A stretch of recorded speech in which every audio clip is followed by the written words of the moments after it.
পর্তুগালের জাতীয় পরিচয়পত্র বা সিটিজেন কার্ড ও পাসপোর্ট ইস্যু নবায়ন সহ বিভিন্ন সিভিল রেজিস্ট্রির দায়িত্বে থাকা সংস্থা ইনস্টিটিউট অফ রেজিস্ট্রিজ অ্যান্ড নোটারি দেশটিতে বসবাসরত অভিবাসীদের নাগরিকত্ব আবেদন যাচাই বাছাই শেষে নাগরিকত্ব দেয়ার কাজটিও করে থাকে এই সংস্থা। সাম্প্রতিক সময়ে বিপুল সংখ্যক আবেদনের বিপরীতে স্বল্প জনবলে নাগরিকত্ব আবেদন প্রক্রিয়ায় তৈরি হয়েছে দীর্ঘ জট। কয়েক বছর আগেও আবেদনের 6 মাস থেকে 1 বছরের মধ্যে নাগরিকত্ব মিললেও বর্তমানে অপেক্ষার সময় বেড়েছে কয়েক গুণ। অফিস ভেদে বর্তমানে অভিবাসীদের অপেক্ষা করতে হচ্ছে 2.5 থেকে 4 বছরেরও বেশি সময়। অন্যদিকে নাম বা কাঠামোগত নানা পরিবর্তন আনা হলেও সেবার মানে খুব একটা পরিবর্তন আনতে পারেনি দেশটিতে থাকা অভিবাসীদের রেসিডেন্স পারমিট ইস্যু ও নবায়নের দায়িত্বে থাকা সংস্থা agency for integration, migration and asylum.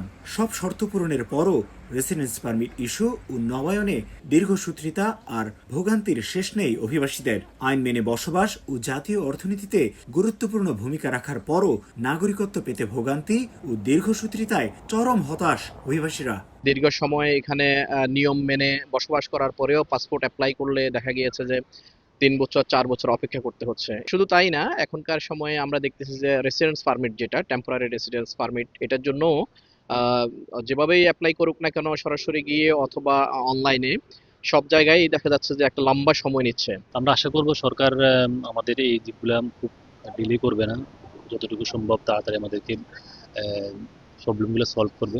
পরিসংখ্যান বলছে দেশের মোট 428টি আইআরএনএ নিষ্পত্তির অপেক্ষায় থাকা নাগরিকত্ব আবেদনের সংখ্যা 5 থেকে 7 লাখ, যা সক্ষমতার তুলনায় অকল্পনীয়। অন্যদিকে নানা পদক্ষেপ সত্ত্বেও আইমায়ও ঝুলে আছে বিপুল সংখ্যক রেসিডেন্স পারমিটের আবেদন।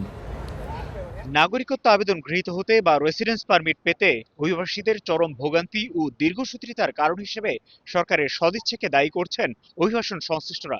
তারা বলছেন, এসব আবেদন থেকে বিপুল পরিমাণ রাজস্ব আদায় করলেও সরকার সংশ্লিষ্ট প্রতিষ্ঠানগুলোর সক্ষমতা বাড়াতে কোনো বিনিয়োগই করছে না। তাই সরকারের সদিচ্ছা ও সরাসরি হস্তক্ষেপ ছাড়া এই সমস্যার সমাধান দেখছেন না তারা। তারিকুল হাসান আশিক, সময় সংবাদ, লিসবন, পর্তুগাল।